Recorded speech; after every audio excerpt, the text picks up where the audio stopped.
요한계시록 6장 1절로 17절 말씀입니다. 1절부터 한 절씩 교독하도록 하겠습니다.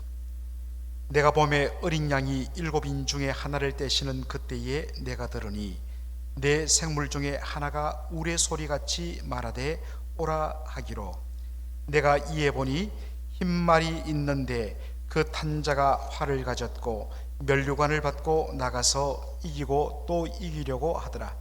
둘째 인을 떼실 때에 내가 들으니 둘째 생물이 말하되 오라 하더니 이에 붉은 다른 말이 나오더라. 그 탄자가 허락을 받아 땅에서 화평을 취하여 버리며 서로 죽이게 하고 또 큰 칼을 받았더라. 셋째 인을 떼실 때에 내가 들으니 셋째 생물이 말하되 오라 하기로, 내가 보니 검은 말이 나오는데 그 탄자가 손에 저울을 가졌더라. 내가 내 생물 사이로서 나는 듯 하는 음성을 들으니 가로되 한 데나리온에 밀 한 대요, 한 데나리온에 보리 석 대로다. 또 감람류는 포도주는 해치 말라 하더라. 넷째 인을 떼실 때에 내가 넷째 생물의 음성을 들으니 가로되 오라 하기로, 내가 봄에 청황색 말이 나오는데 그 탄자의 이름은 사망이니 음부가 그 뒤를 따르더라. 저희가 땅 4분의 1의 권세를 얻어 검과 흉년과 사망과 땅의 짐승으로서 죽이더라. 다섯째 인을 떼실 때에 내가 보니 하나님의 말씀과 저희의 가진 증거를 인하여 죽임을 당한 영혼들이 제단 아래 있어 큰 소리로 불러 가로되 거룩하고 참되신 대주제여, 땅에 거하는 자들을 심판하여 우리 피를 신원하여 주지 아니하시기를 어느 때까지 하시려나이까 하니, 각각 저희에게 흰 두루마기를 주시며 가라사대 아직 잠시 동안 쉬되 저희 동무 종들과 형제들도 자기처럼 죽임을 받아 그 수가 차기까지 하라 하시더라.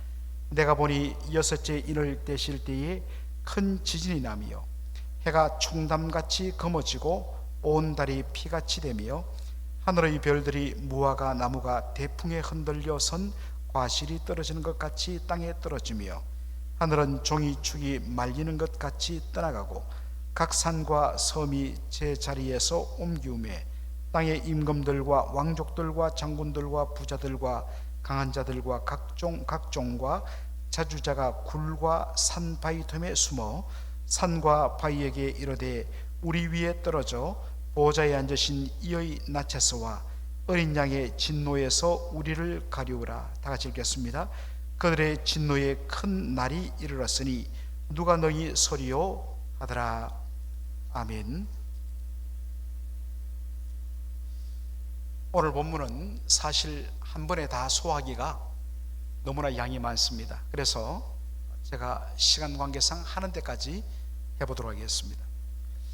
지난 시간에 요한계시록에 대해서 제가 잠시 언급을 드렸는데, 요한계시록 하면 혼돈과 재앙, 그 다음에 전쟁과 천재지변, 그리고 끔찍한 심판과 세상의 종말, 겉으로 보면 그러한 내용으로 되어 있습니다.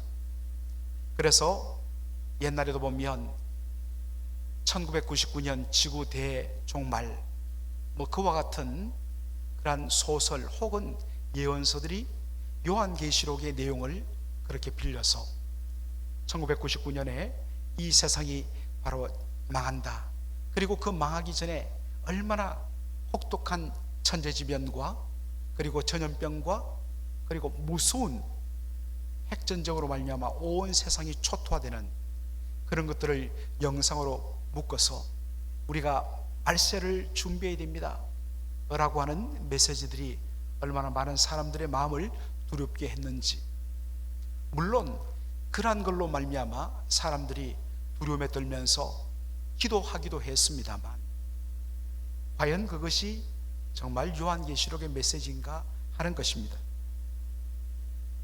이런 내용을 읽을 때에 극심한 두려움을 느끼고, 또한 자연스럽게 요한계시록을 많은 분들은 두려움의 책, 심판의 책, 종말의 책이라 해갖고 두려워하게 되고 멀리하게 되고 읽지 않게 됩니다. 바로 그러한 틈을 타서 이단과 사이비들은 자신들의 어떤 주장을 합리화하는 도구로서 요한계시록을 끌어듭니다. 마치 자기 자신들만 요한계시록의 신비한 내용들을 풀 수 있는 비밀의 열쇠를 받은 그런 특별한 존재로 가르치면서 자신들의 주장을 따를 때에 바로 이 모든 심판과 재앙을 면하는, 나중에도 보겠습니다만 14만 4천 명, 이 사람들만 구원받는데 14만 4천 명에 들어올 수 있다, 이렇게 혹세무민하면서 요한계시록을 난조질했습니다. 여러분, 요한계시록은 우리에게 심판과 재앙과 그리고 무서운 종말, 혹독한 고난을 그렇게 알려주는 두려움의 책일까요? 그렇지 않다는 것입니다. 요한계시록은 신구약 성경 계시를 마감하는 마지막 책입니다. 철두철미하게 이 속에는 예수 그리스도의 구원의 복음과 그리고 하나님 나라가 이것만큼 선명하게 드러난 것이 없습니다. 그리고 이 요한계시록의 근본 목적은 불의한 세상에서 말씀을 따라 믿음으로 살아가다가 고난당하는 성도들에게 바로 위로와 소망을 주기 위하여 쓰여진 하나님의 말씀이란 것입니다. 물론 예수 믿고 구원받으면 만사 형통하느냐? 그렇지 않습니다. 오히려 예수 믿고 철두철미하게 복음에 합당한 천국 시민 노릇하는 삶을 살면 불의한 세상에 의해서 손해를 보고 핍박을 받습니다. 그러나 분명한 것은 하나님께서 하나님의 백성들의 삶을 외면하지 않는다는 것입니다. 이 불의한 세력이 대단한 것 같고 영원한 것 같지만 마침내 그들에게 마지막 심판이 있고 하나님의 손이 들렸을 때 일순간에 무너지고 마침내 주께서 십자가 부활을 통해서 성천하시면서 약속하셨던 다시 오마 하시던 그 약속을 그대로 이루사 이 땅에 모든 불의와 그 불의의 근원이 되는 악한 마귀 사단의 영원한 바로 죽음 심판 후에 하늘로부터 내려오는 새하늘과 새 땅, 하나님 나라의 완성된 그 속에서 말씀에 온전한 다스림이 있는 바로 온전한 하나님의 나라가 임한다는 소망과 위로의 말씀이 요한계시록인 것입니다. 지금 당장은 주님의 교회들이 약하고 흔들리지만 하나님의 능하신 손에 붙들려 있기 때문에 그 누구도 주님의 교회를 손 못 댄다. 그러므로 이 믿음에 거하라. 오늘 저희들이 7인 재앙을 다루게 되는데 바로 내용도 거기 보면 정말 어떤 면에서는 재앙과 심판과 전쟁과 각종 전염병과 정말 우리가 떠올리기도 어려운 그러한 내용들이 들어 있습니다만 사실 이것은 불의한 세상에 대한 하나님의 심판이 분명히 있음, 그리고 주님의 교회를 지키시는 주님의 은혜의 손길이 있음을 오히려 보여주는 위로의 말씀입니다. 바로 이러한 관점에서 오늘 이 7인 재앙을 우리가 접근해야 된다는 것입니다. 자, 여러분들 요한계시록 6장 1절로 2절을 한번 보도록 하겠습니다. 여기 보시면 이제 7인을 떼는데 7인이라는 것은 여러분들 지금부터 2000년 전에는 유언장을 남길 때 보통 7개의 이 두루마리, 그 당시에는 종이가 없었기 때문에 양피지라든지 파피루스, 그것으로 만든 종이 대용으로 만든 것이기 때문에 그것을 둘둘 말아서 두루마리로 했습니다. 거기에다가 유언장을 쓰고 두루마리로 감고 그리고 그 위에 바로 7개의, 어떤 데는 6개를 찍기도 하고 어떨 때는 7개를 찍기도 하는데 7개의 인을 찍습니다. 도장을 찍는데 그 위에다가 점토를 붙이고 그리고 그 위에다가 도장을 꽉 찍습니다. 7개를 그렇게 씨를 하고 도장을 찍습니다. 이 유언장은 언제 공개되느냐? 바로 유언을 남긴 분이 돌아가실 때에 증인들과 함께 상속자가 그것을 열게 되어 있습니다. 바로 그러한 장면들을 따와서 예수님께서, 하나님께서 이 세상과 주님의 교회에 대한 하나님의 분명한 계획이 담겨 있는 그 말씀의 책들을 7개의 인을 떼면서 여는 장면을 오늘 묘사하고 있습니다. 내가 봄에 어린 양이 7인 중에서 하나를 떼시는 그때에 내가 들으니 내 생물 중에 하나가 우레 소리같이 말하되 오라 하기로 내가 이에 보니 흰 말이 있는데 그 탄자가 활을 가졌고 면류관을 받고 나가서 이기고 또 이기려고 하더라. 참 여러분들 이야기가 어렵지요? 요한계시록은 사전 지식이 좀 있어야 됩니다. 오늘 이걸 일일이 다 설명하려면 참 시간이 많이 걸려서 얼마나 제가 잘할지 모르겠습니다만, 자, 일단 한번 표면적으로 한번 보죠. 첫 번째 인을 뗄 때에 내생물, 이 내생물이란 것은 바로 천상의 환상 가운데 하나님의 보좌 그리고 어린 양 앞에 서 있던 내생물을 가리킵니다. 나중에 한번 살펴보겠습니다. 그 내생물 중에 하나가 오라 하기로 보니까 흰 말이 있는데 그 말 위에 탄자가 활을 가졌다라고 되어 있습니다. 여러분, 여기에 흰 말 그 위에 탄자 누구일까 하는 것입니다. 어떤 사람들은 예수 그리스도라 그렇게 해석하기도 합니다. 그런데 이제 요즘에 대부분의 학자들은, 많은 학자들은 이 말 위에 탄 자, 활을 가진 자, 이 부분을 해석할 때에 그 당시 로마 제국 동쪽 전선을 따라 그렇게 나라를 형성하고 있던 파르티아 왕국을 뜻한다고 그렇게 해석을 합니다. 그 당시 로마에게 가장 위협이 되었던 그러한 족속이 파르티아 족속인데, 이 파르티아 족속은 하얀 말을 타고 그리고 말 위에서 활을 쏘면서 그렇게 전투를 하기 때문에 그 당시 모든 지역을 석권하던 로마 군대가 딱 길이 막힌 곳이 어디냐? 이 파르티아 국경지대였습니다. 그 위대했던 로마 군대가 싸우면 항상 어려움을 당하고 지는 것이 파르티아 군대였습니다. 그래서 그 당시에 로마 사람들에게서는 이 파르티아 군대가 오는 것 바로 공포의 대상이었습니다. 저들이 흰 말을 타고 말 위에서 화살을 쏘면서 밀려들면 우리의 모든 도시들은 다 무너진다, 파괴된다. 그래서 흰 말과 그 위에 탄 자가 활을 가졌다.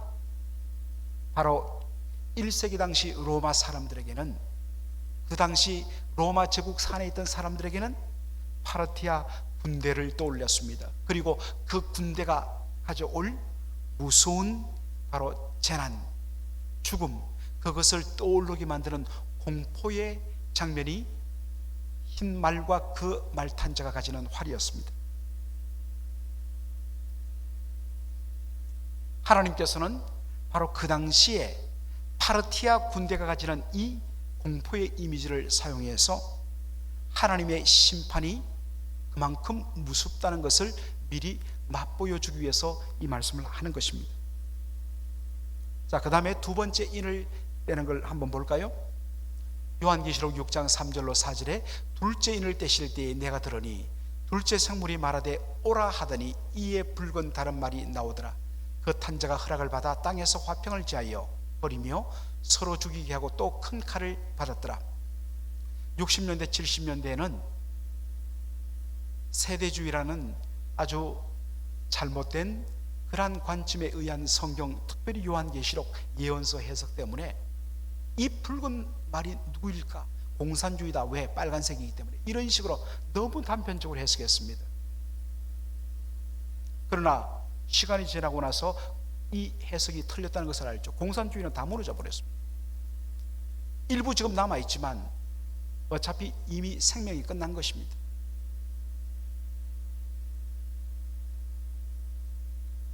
그래서 그러한 해석은 옳지 않습니다.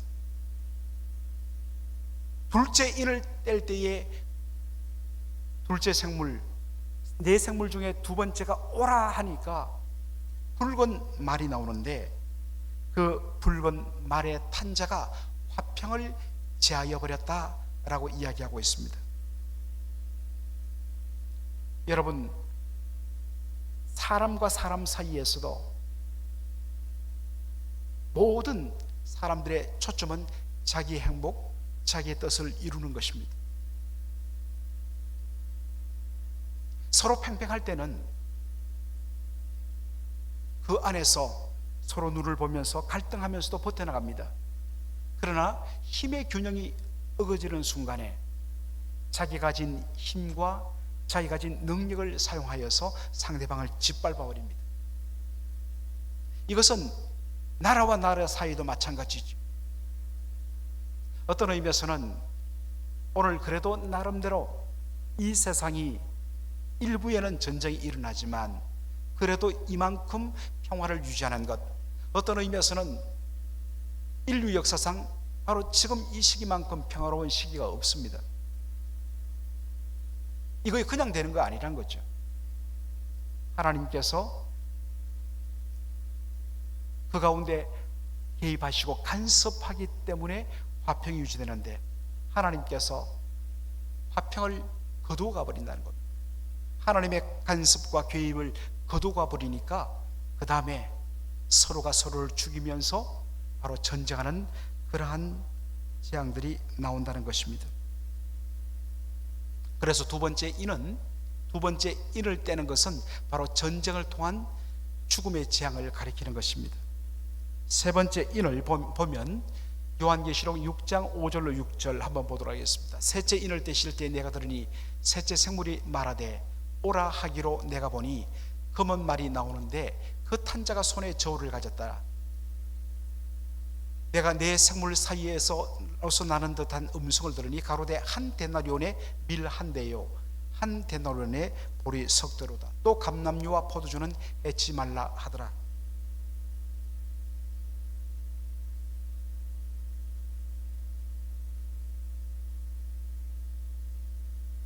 셋째 인을 뗄 때 보니까 검은 말이 나오는데 그 말 위에 탄자가 손에 저울을 가졌더라 라고 되어 있습니다. 그러면서 뭐라고 이야기하느냐? 한 데나리온 것은 노동자가 하루 버는 품삯을 가리킵니다. 그런데 그것으로 밀 한 대 혹은 보리 세 대, 그 당시 밀 가격이 보리보다는 꼭 3배 비쌌습니다. 그런데 그것을 산다. 사실 이것은 거의 어떤 면에서는 원래 정상대로 산다면 이 한 데나리온으로 밀 10대, 거의 10분의 1 가격으로 살 수 있는데 10분의 1, 10배 가격으로 오히려 비싸게 산다는 것입니다. 다시 말하면 쌀 한 포대, 여러분들 보통 10파운드짜리 싼 거는 한 11불, 12불, 13불 이렇게 하죠. 그런데 이것이 올라갔고 100불에 판다는 것입니다. 하루 품삯 벌어서 100불을 벌었는데 쌀 한 포대 사니까 끝나더라는 것입니다. 옛날에는 한 8포대, 9포대 샀는데 바로 이것을 말합니다. 왜 이렇게 비싸게 곡식이 팔릴까? 바로 극심한 기근과 가뭄 때문인 것입니다. 기근이 극심하니까 곡식값이 천정부지로 뛰어오르는 것입니다. 뒷부분에 보면 감람류와 포도주는 해치지 말라. 왜 이런 표현을 썼을까? 그 당시에 가뭄이 극심하게 되니까 사람들이 곡식들을 한 톨이라도 더 건지기 위해서 멀쩡한 이 올리브나무 그리고 포도나무가 심겨진 과운들을 다 베어버리고 그것을 밭으로 그렇게 만들어 버렸다는 것입니다. 바로 그것을 따오른 것이죠. 사람들은 이 말씀의 의미가 무엇인지를 그 당시 사람들은 직감하였습니다. 분명한 것은 극심한 가뭄의 재앙을 가리키는 것입니다. 네 번째 인을 떼니까요, 넷째 생물의 음성이 들리는데 오라 하기로 봄에 청황색 말이 나오는데 그 탄자의 이름은 사망이라 음부가 그 뒤를 따르더라. 저희가 땅 4분의 1의 권세를 얻어 검, 칼과 흉년과 사망과 땅의 짐승으로 죽이더라. 청황색 말을 탄 사람의 이름이 나오는데 사망이라 했습니다. 특별히 여기 사망이란 것, 이 사망은 그 밑에 사망의 내용이 나오는데 칼, 전쟁이죠. 흉년, 기견이죠. 그 다음에 땅의 짐승, 그리고 사망이 나오는데 이 사망이라는 것은 바로 전염병을 가리킵니다. 그 결과로 땅의 4분의 1이 죽더라. 자, 여러분들 이제 한번 정리를 해보죠. 첫 번째 인부터 네 번째 인, 그때마다 등장하는 것이 무엇입니까? 첫째 생물의 음성이 들으니, 둘째 생물의 음성을 내가 들으니, 셋째 생물의 음성을 들으니, 넷째 생물의 음성을 들으니. 자, 첫 번째 인부터 네 번째 인을 뗄 때에 바로 네 생물이 나옵니다. 여러분, 네 생물은 뭘까요? 자, 이 네 생물을 알기 위해서 우리 요한계시록 4장 6절로 7절 한번 보도록 하겠습니다. 보호자 앞에 수정과 같은 유리바다가 있고 보호자 가운데와 보호자 주위에 네 생물이 있는데 앞뒤에 눈이 가득하더라. 그 첫째 생물은 사자 같고 그 둘째 생물은 송아지 같고 그 셋째 생물은 얼굴이 사람 같고 그 넷째 생물은 날아가는 독수리 같은데,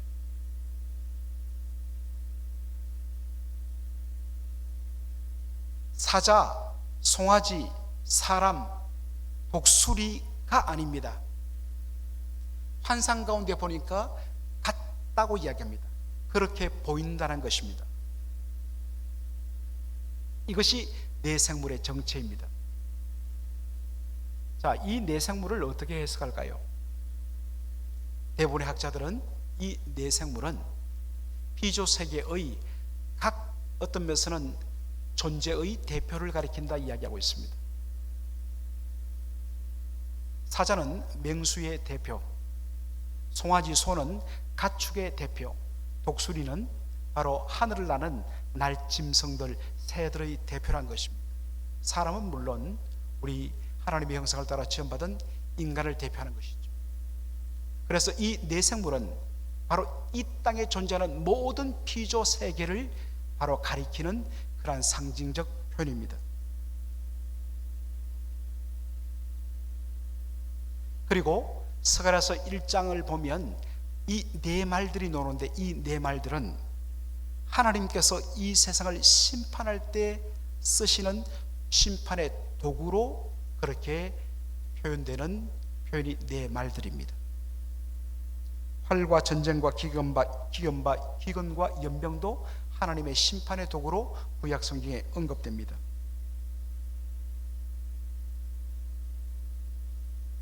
여러분, 이것이 뭘 말할까요?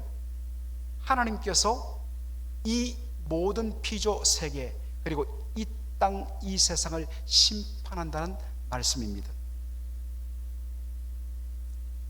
그리고 이 모든 것을 종합적으로 보여주는 것이 여섯 번째 인입니다. 내가 보니 여섯째 인을 떼실 때에 큰 지진이 나며 해가 총담같이 검어지고, 총담을 여러 가지로 번역할 수 있는데, 여러분들 우리가 보통 상을 당할 때, 장례식을 치를 때에 어떤 옷을 입고 합니까? 검은색 바로 그런 상복을 입고 가죠. 그래서 총담이란 말을 번역하면 상복, 검은 상복 이렇게 번역할 수 있습니다. 해가 완전히 새까맣게 검어지고 온 달이 피같이 되며 하늘의 별들이 무화과 나무가 태풍에 흔들려서 선 과실이 아직 제대로 익은 과실은, 익지 않은 과실들은 떨어지지 않습니다. 익어야 떨어지죠. 그런데 아직 선 과실이 얼마나 세게 부는지 떨어지는 것 같이 땅에 떨어지며, 하늘은 종이축이 말리는 같이 떠나가고 각 섬과 섬이, 산과 섬이 제자리에서 옮기우더라.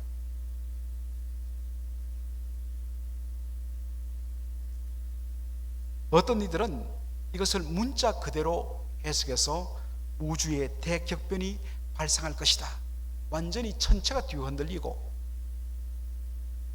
여러분 그러한 의미가 아니고요, 이러한 표현들은 구약 성경의 묵시문학적인 표현으로서 하나님께서 이 세상을 심판한다는 심판을 묘사하는 하나의 문학적인 표현입니다. 정리하자면 오늘 좀 복잡시요, 일곱 인은 하나님께서 불의한 이 세상을 심판한다는 메시지입니다. 왜 이것뿐만 아니라 이제 8장부터 보면 일곱 나팔 재앙이 나옵니다. 그리고 16장에 보면 일곱 대접 심판이 나옵니다. 일곱 인, 일곱 나팔, 그리고 일곱 대접 심판. 보면 무시무시하죠. 처음에는 4분의 1만 그렇게 죽다가 나중에는 3분의 1이 죽고, 마지막 심판 때는 모든 것들이 다 죽임당합니다. 이것이 보여주는 거 뭐냐? 우리에게, 예수 믿는 우리에게 이제 세상은 이렇게 혹독하게 심판당한다, 너희들은 끝났다, 그것을 보여주는 것이 아니란 것입니다. 하나님의 심판의 대상은 불의한 세상에 대한 심판이란 것입니다. 불의한 세상에 대한 심판이기 때문에 이 땅에서, 오늘도 보니까 이제 5번째 인을 뗄 때 그 인을 보니까 바로 이 땅에서 하나님의 말씀과 그들이 가진 증거로 인해서 피 흘린 자들, 순교당한 자들이 하나님의 제단 앞에서, 천상의 제단 앞에서 하나님 앞에 호소하는 장면이 나오죠. 이 불의한 세상에 의해서 우리가 언제까지 이 피를 흘려야 됩니까? 라고 외치는 그러한 장면이 있죠. 이 불의한 세상에 의해서 불의한 세상에 의해서 교회는, 성도는 믿음대로 살아갈 때에 어려움을 겪게 되는 것은 분명합니다. 그러나 분명한 사실 한 가지는 뭐냐? 하나님께서 외면하지 않는다는 것입니다. 하나님께서 외면하지 아니하시고 이 불의한 세상을 심판하시고 주님의 교회와 성도들을 지키신다는 그러한, 어떤 의미에서는 1세기 당시의 표현으로서 하나님께서 이렇게 일곱 인, 일곱 나팔, 나중에 보겠지만 일곱 대접이란 재앙과 심판으로서 세상을 심판하고 마침내 주님의 교회를 하나님께서 붙드시고 회복시킬 것을 보여주는 위로의 말씀으로 이것을 기록하고 있는 것입니다. 여러분, 오늘 이 메시지가 여러분에게 위로가 되십니까?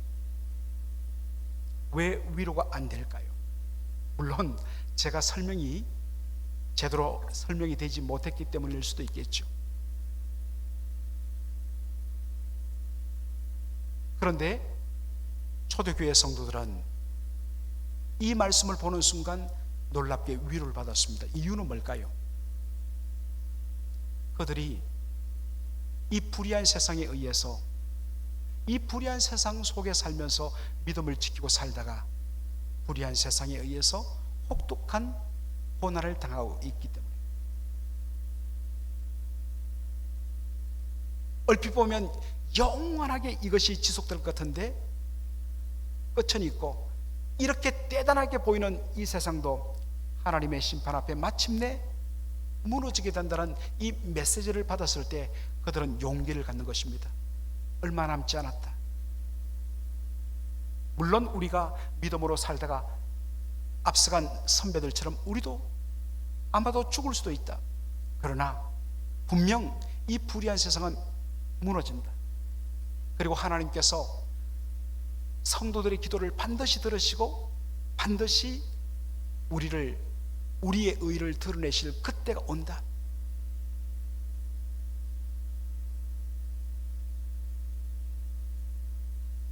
세상과 전혀 구분되지 않고 성도라 하지만 성도의 모습이 전혀 없이 그냥 살아가는 사람에게는 이 요한계시록은 두려움 내용일 것입니다.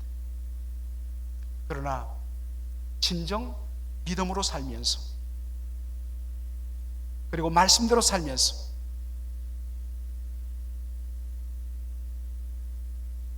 날마다 하나님이여 언제까지니까 언제까지 이 불의한 세상을 두고 보시겠나이까? 언제까지 주의 복음을 따라 사는 사람들이 이렇게 피 흘리고 고통을 당하겠습니까? 라고 믿음으로 살면서 고난 가운데 눈물로 기도하며 몸부림치는 사람에게만 세상 심판을 담고 있는 이 일곱 나팔 일곱 재앙 시리즈가 오히려 소망의 메시지로 다가온다는 사실입니다. 여러분은 어느 쪽입니까? 그러므로 요한계시록은 다시 한 번 더 이 땅을 살아가는 우리에게 과연 우리는 지금 어디에 서 있으며 어떠한 신앙을 살아가고 있고 어떠한 기도를 하고 있는가? 그저 우리의 기도가 우리의 일용할 양식, 우리 가족의 어떤 필요, 눈앞에 닥친 어떠한 문제만을 위한 기도로만 우리가 기도한다면 그것은 요한계시록이 가르치는 그러한 기도의 내용과는 너무나 동떨어졌다는 것입니다. 사랑하는 성도 여러분, 오늘 이 말씀을 읽으면서 다시 한 번 더 진정한 이 요한계시록에 나타난 심판과 재앙의 메시지가 두려움이 아닌 소망의 메시지와 위로의 메시지가 되도록 나는 과연 하나님의 말씀과 내가 가진 증거로 그렇게 의롭게 살아가고 있는가? 때로 그러한 삶으로 인하여 고난을 당하고 있는가? 내가 지금 어디에 서고 있는가를 다시 한 번 더 역으로 확인하는 저와 여러분 되기를 주의 이름으로 축원합니다. 아멘. 기도하겠습니다.